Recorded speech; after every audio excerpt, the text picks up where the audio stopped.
अल्लाहिल्लज़ी लहू मा फ़िस्समावाति व मा फ़िल अर्द व वैलुल लिल काफ़िरीन मिन अज़ाबिन शदीद। वो खुदा के जो कुछ आसमानों और ज़मीन में है ये सब उस परवरदिगार आलम का है। ववैलुल लिल काफ़िरीन मिन अज़ाबिन शदीद, और काफिरों के लिए सख्त अजाब की वजह से बड़ी खराबी है। रब ताला कुरान मजीद फुरकान हमीद के अंदर ये खुद इरशाद फरमा रहा है, ऐ मेरे बंदो, तुम्हारे जहन के अंदर ये बात होनी चाहिए कि अल्लाहिल्लज़ी लहू मा फ़िस्समावाति व मा फ़िल अर्द, जो कुछ भी आसमानों के अंदर है या बाहर है ये सब उस रब्बुल आलमीन का है। और व मा फ़िल अर्द, और जो कुछ ज़मीन के अंदर या ज़मीन के बाहर है ये सारा भी उस रब्बुल आलमीन का है। और रब ताला आगे जिस चीज़ की तरफ इशारा फरमा रहा है वो चीज़ ये है कि रब ताला फरमाता है ववैलुल लिल काफ़िरीन मिन अज़ाबिन शदीद। फरमाया कि उन काफरों के लिए बड़ा सख्त अजाब है कि जो आसमान के अंदर और बाहर चीजों को नहीं मानते, जमीन के अंदर और बाहर रहने वाली चीजों को नहीं मानते, और वो काफर जिन्होंने बुत बनाकर उनको खुदा माना हुआ है और कहते हैं जी ये हमारे खुदा सब कुछ यही देते हैं। लेकिन रब ताला फरमाता है ना ना, अल्लाहिल्लज़ी लहू मा फ़िस्समावाति व मा फ़िल अर्द, जो कुछ आसमानों में है या जमीन में है, अंदर है बाहर है, जो कुछ इस कायनात में फैला हुआ है ये सारा कुछ उस रब्बुल आलमीन का है। ये सारा कुछ उस रब्बुल आलमीन का है। देने वाला भी वो है, लेने वाला भी वो है। और जो कुछ भी हमें अता होता है ये रसूलुल्लाह का वसीला अल्लाह हमें अता फरमाता है। ये सारा कुछ उस रब्बुल आलमीन की बारगाह से मिलता है।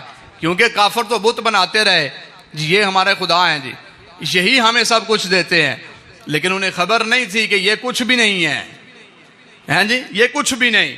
वो रब्बुल आलमीन है जिसने तुम्हें जिंदगी भी अता फरमाई है, तुम्हें मौत भी उस रब ने अता फरमानी है। और सुनिए कि इस कायनात के अंदर 4 शख्स ऐसे हुए कि जिन्होंने सारी दुनिया पर हुकूमत की, सारी दुनिया पर हुकूमत की, जिनमें 2 काफिर हैं और 2 मुसलमान हैं। 2 मुसलमान जो हैं वो हजरत सिकंदर ज़ुल्करनैन, पूरी कायनात पर इसने हुकूमत की, और दूसरे हैं हजरत सुलेमान अलैहिस्सलाम, इन्होंने सारी कायनात पर हुकूमत की। और 2 काफिर ऐसे हैं जिन्होंने सारी कायनात पे हुकूमत की, हैं जी, सारी दुनिया इनके सामने थी, इनकी हुकूमत चलती थी और इनके वज़रा थे। और सुनिए वो 2 काफिर कौन थे, एक था कि बुख्त नसर और दूसरा था नमरूद। ये बात एक ज़हन में रखना कि नमरूद का जो असल नाम है वो बुख्त नसर है, ये लकब उसका है नमरूद। लेकिन बुख्त नसर जो यहां पे बयान किया गया है ये नमरूद नहीं है, ये एक और बादशाह हुआ है कि जिसने जनाब सारी दुनिया पर हुकूमत की है, और दूसरा नमरूद है जिसने सारी दुनिया पे हुकूमत की है। लेकिन अब सुनो, जिस वक्त नमरूद ने हुकूमत की ना, नमरूद तख्त पर बैठा तो उसने जनाबे वाला हर जगह पे उसके जनाब डंके बजना शुरू हो गए जी, बड़ी हुकूमत कर रहा है, बड़ा नाम है उसका, हैं जी, बड़े इंसाफ करता है लोगों में। बात तवज्जो सुनने वाली बात है जी, बड़ी हुकूमत कर रहा है वो, बड़ा इंसाफ लोगों में करता है। जब लोग उसकी तारीफें करने शुरू हो गए ना, उसके जहन में एक शैतानी आई। वो शैतानी क्या आती है, नमरूद काफिर है, हैं जी, उसके जहन में शैतानी ये आई कि मैं ऐसा क्यों ना करूं कि खुदाई का दावा कर लूं, मैं ऐसा क्यों ना करूं कि खुदाई का दावा कर लूं और लोग मुझे खुदा मानना शुरू हो जाएं। फिर उसने किया क्या, इब्तिदा उसने कर दी। वो इब्तिदा कहां से की कि अपनी शक्ल के बुत बनवा कर उसने बुत खाने में रखवा दिए, बुत खाने में रखवाए कि लोग आए इसको सजदा करें और जनाब मेरी शक्ल इनके जहन में हो। हालांकि वो बताना क्या चाहता था कि मैं खुदा हूं, वो अपनी खुदाई का दावा करना चाहता था, लेकिन उसे पता नहीं है अल्लाहुल्लज़ी लहू मा फिस समावाति व मा फिल अर्द, तेरी खुदाई नहीं है, तू खुदा नहीं है, वो वहदहू ला शरीक है जो सारी कायनात को चला रहा है जी, वो रब है, वो खुदा है जो सारी कायनात को, बोलो सारी कायनात को चला रहा है। फिर बोलो सारी कायनात को, जिसने हमें इज्जतें दी आपको इज्जतें दी, जिसने हमें वकार अता फरमाया आपको वकार अता फरमाया, जिसने हमें जिंदगी अता फरमाई, जिसने हमें मौत अता फरमानी है, वो रब्बुल आलमीन है। ठीक है, वो रब्बुल आलमीन एक खुदा है जिसको हम मानते हैं। अब सुनो कि जिस वक्त नमरूद ने बड़ी जनाब उल्टी चाल चलना शुरू कर दी तो उसको एक ख्वाब आई। वो ख्वाब क्या आई, नमरूद की हुकूमत को उल्टाने के लिए अल्लाह ने एक नबी भेजा जिसका नाम हजरत इब्राहीम अलैहिस्सलाम है जी, नमरूद की हुकूमत खत्म करने के लिए।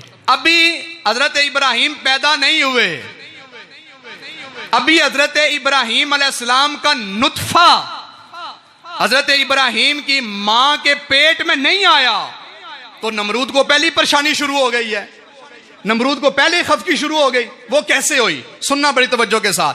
नमरूद ने ख्वाब देखा, ख्वाब क्या है कि आसमान पर एक सितारा तुलू हुआ है कि उसकी रोशनी आफताब की रोशनी पर गालिब आ गई, चांद की रोशनी पर गालिब आ गई और उसकी रोशनी जनाबे वाला सितारे की रोशनी आफताब के सामने इतनी ज्यादा है कि आफताब की रोशनी नजर ही नहीं आ रही। अब सुनना, जिस वक्त उसने ये ख्वाब देखा, साथ ही दूसरा ख्वाब ये है कि ख्वाब ये है कि एक लश्कर आया कि एक शख्स ने नमरूद के तख्त को लकड़ी से खटखटाया है जी, लकड़ी से खटखटाया। उसे समझ ना आई कि जो तेरे तख्त को खटकाएगा उसका नाम इब्राहीम है, ठीक है, उसे खबर ही नहीं थी, लेकिन खटखटाया। वो ख्वाब अपनी बयान कर रहा है। उसने कहा जी ख्वाब मुझे ये आई है कि लकड़ी से मेरे तख्त को खटखटाया गया और फिर उसके बाद उसका तख्त टूट गया, लकड़ी से खटखटाया गया, फिर उसी लकड़ी से तख्त टूट गया। और सुनना कि फिर जनाबे वाला उसने अपने जो नजूमी थे, जो जादूगर थे, जो काहिन थे हैं जी, उनको जमा किया, उनको नजूमियों को यह कहा कि ये मेरी ख्वाब है, इस ख्वाब की ताबीर बताओ। जनाबे वाला उसने ख्वाब बयान की कि मेरे तख्त को हिलाया गया, मेरे तख्त को खटखटाया गया, फिर मेरा तख्त टूट गया, एक सितारा ज़ाहिर हुआ, वो जनाबे वाला आफ्ताब की रोशनी से उसके ज़्यादा रोशनी हो गई। ये सारा कुछ क्या है, जो नजूमी उसने बुलाए ना हैं जी, वो नजूमी क्या कहते हैं, वो आगे कहते हैं कि ए नमरूद, हमें नजर आ रहा है कि एक बच्चा पैदा होने वाला है जो तेरी हुकूमत को मिटा देगा, है जी, जो तेरी हुकूमत को मिटा देगा, तेरी हुकूमत को खत्म कर देगा। अभी उस बच्चे का नुत्फा पेट में नहीं आया, है जी, सुनो तवज्जो से, अभी नुत्फा पेट में, पहले नुत्फा पेट में आता है ना, हैं जी, रैम की गुथड़ी के अंदर जो नुत्फा आ जाता है, फिर रैम की गुथड़ी इस तरह बंद हो जाती है, फिर वो नुत्फा बड़ा होता जाता है, बड़ा होता जाता है, अल्लाह उसमें जान भी डालता है, अल्लाह उसे सेहत भी देता है, जब 9 माह पूरे हो जाते हैं तो बच्चा पैदा हो जाता है जी। अभी नुत्फा पेट में नहीं आया तो नमरूद को परेशानी हो गई। उन नजूमियों ने कहा कि वो तुम्हारी सल्तनत को पलट देगा, तुम्हारी सल्तनत को खत्म कर देगा, वो एक बच्चा पैदा होने वाला है और सितारा वो ही बच्चा है, जब वो आ जाएगा तो तेरी रोशनी खत्म हो जाएगी।